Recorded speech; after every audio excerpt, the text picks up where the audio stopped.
Hola, te doy la bienvenida. Hoy vamos a estar resolviendo un ejercicio sobre función potencial de un campo vectorial. Vamos a empezar a ver qué se nos pide en este problema.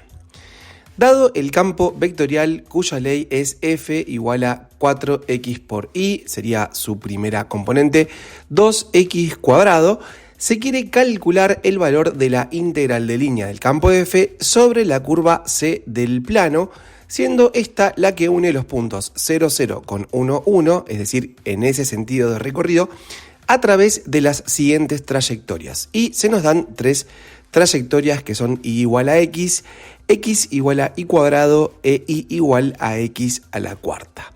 Bueno, antes de continuar leyendo este problema, tal vez este enunciado te resulte familiar, y esto pasa efectivamente porque ya hemos trabajado este mismo problema en un video anterior, pero lo habíamos hecho utilizando integrales de línea.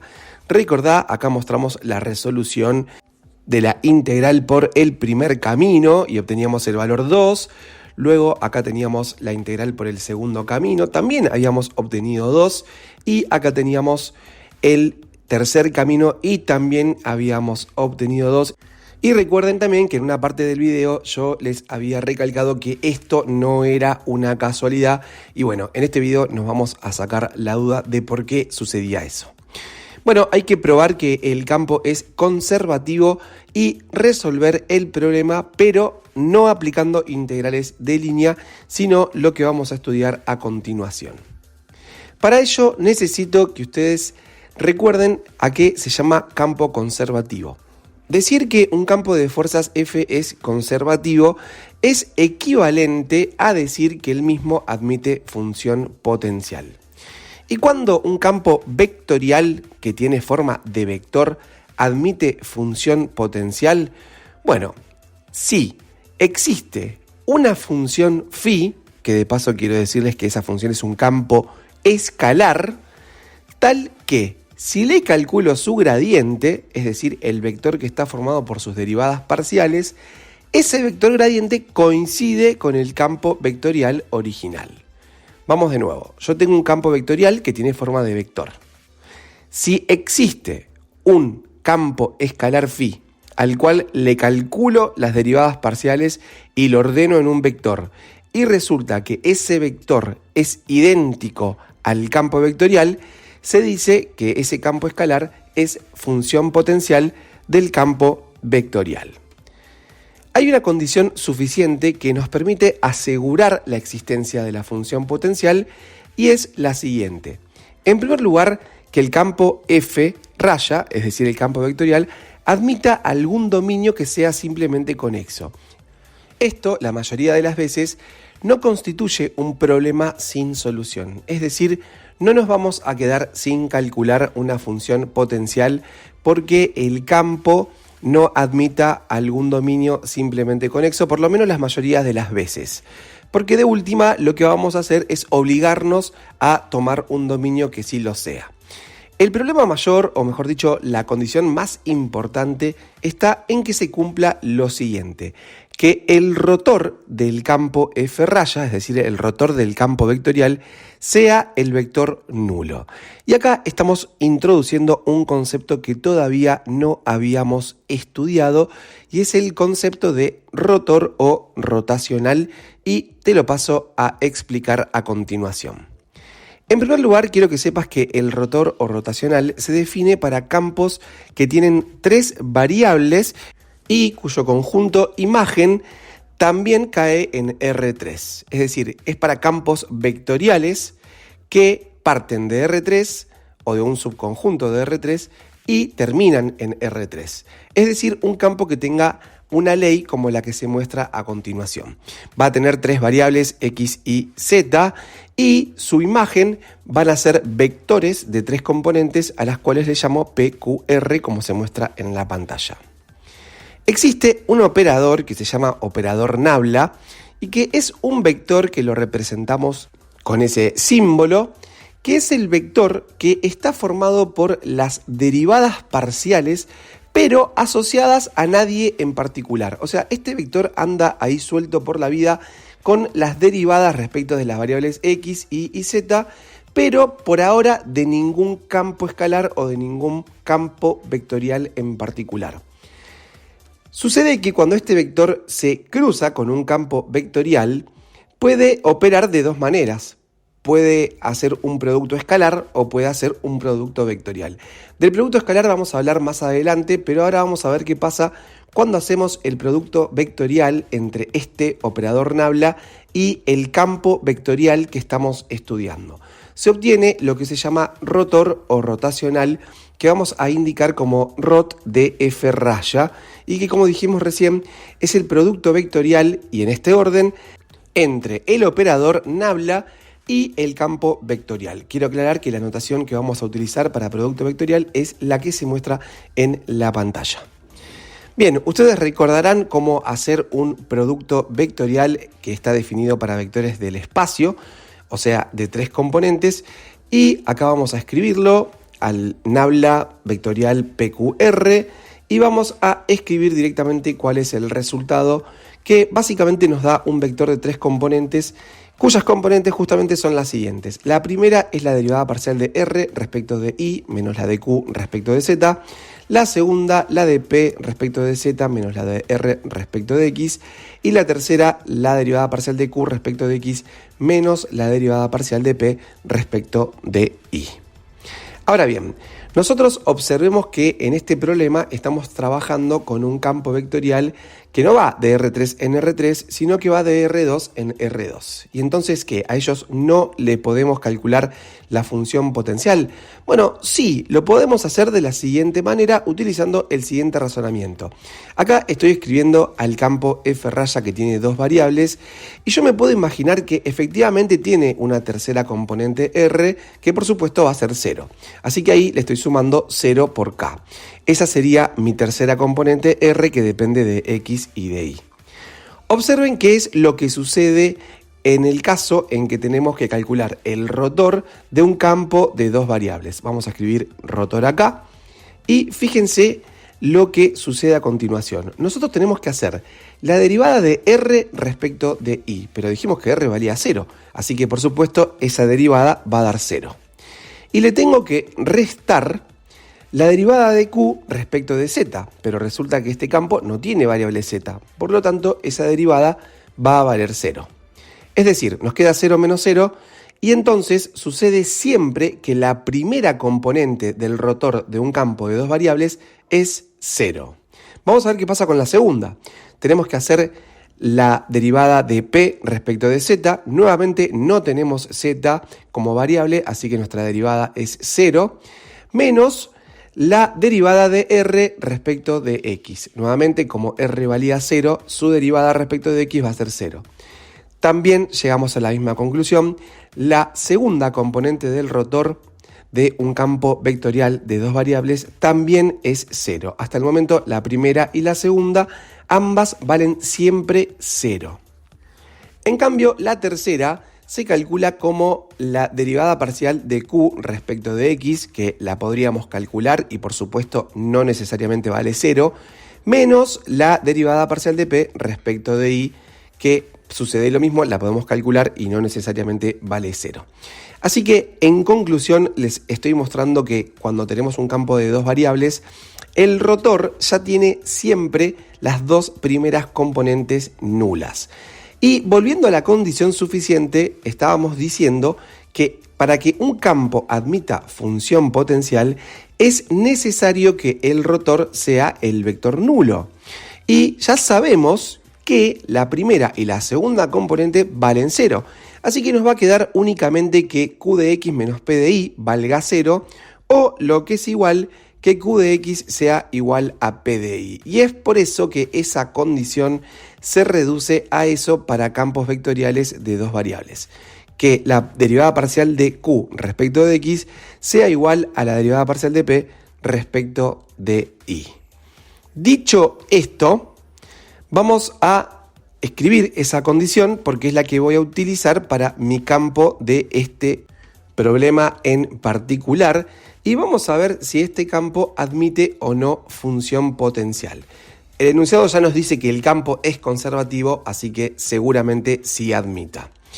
En primer lugar, vamos a marcar que esto que estamos señalando es el campo escalar P de xy, que tiene como ecuación P igual a 4xy. Y esta segunda componente es lo que llamamos Q y que tiene como ecuación Q igual a 2x cuadrado. Notemos en primer lugar que el dominio de mi campo vectorial es todo el conjunto R2. Y bueno, verdaderamente este constituye el caso más simple porque tener como dominio a R2 provoca que no tengamos ningún problema en el dominio porque sabemos que ese conjunto es simplemente conexo. Y vamos a la segunda condición. Fíjense que si tomamos el campo escalar Q, la segunda componente, y la derivamos respecto de x, como la ley es 2x cuadrado, su derivada va a ser 4x. Por otro lado, ahora vamos a tomar a P, que es 4xy, y lo vamos a derivar respecto de y, y entonces la derivada nos da también 4x. ¿Qué sucedió? Que efectivamente Q de x es igual a P de y, con lo cual estamos en condiciones de afirmar, porque esta condición es suficiente, que ese campo admite función potencial. Lo cual también significa que el campo, recuerden, es conservativo. Como admite función potencial, yo la voy a calcular a la función potencial y les voy a explicar a continuación cómo se hace. Cálculo de la función potencial entonces. El cálculo de la función potencial se hace recurriendo a la definición de función potencial. Es decir, yo necesito buscar un campo escalar phi, que es mi función potencial, tal que su gradiente sea igual al campo f raya. Entonces voy a escribir eso, que el gradiente de phi sea igual a f raya. Pero el gradiente de mi campo va a ser el vector que está formado por la derivada parcial respecto de x y la derivada parcial respecto de y en ese orden. Y el campo f raya tiene componentes pq. Esta igualdad entre estos dos vectores se va a dar si y solo si la primera componente del gradiente coincide con la primera componente del campo f raya. Y además si la segunda componente del gradiente coincide con la segunda componente del campo vectorial. Es decir, si phi de x es igual a p y si phi de y es igual a q. Y eso es lo que vamos a plantear. Miren, tomamos la primera igualdad y yo parto de que phi de x es igual a p. Como mi objetivo es averiguar quién es phi y yo tengo la expresión de phi derivada respecto de x, para averiguar phi lo que vamos a hacer es integrar ambos miembros respecto de la variable x. Esto es porque yo lo tenía derivado respecto de x. Así que entonces phi va a ser la integral de p diferencial x. En un paso posterior vamos a reemplazar a p por su expresión que era 4xy, ahí lo tenemos. Y ahora tenemos que hacer la integral de 4xy respecto de x. Eso es 4x cuadrado sobre 2 por y, o lo que es igual 2x cuadrado por y. Recuerden que cuando resolvemos una integral indefinida tenemos que agregar una constante sumando al valor que tuvimos como resultado de la integral. En realidad la constante forma parte también del resultado. Piensen acá que el campo phi podría tener una expresión que dependa únicamente de y, es decir, una f de y, cuestión que cuando yo derivé respecto de x, a eso lo consideré como constante. Así que entonces nosotros no lo veríamos reflejado en su derivada 4xy. Por lo tanto, en resumen, hay que sumar siempre una constante que es una función de la otra variable, es decir, de y. Siguiendo el mismo razonamiento, ahora vamos a igualar phi de y a q. Eso va a implicar que phi se pueda obtener como la integral de q, pero ahora respecto de y, porque nosotros teníamos la derivada de phi respecto de y. Así que integramos con el diferencial de y.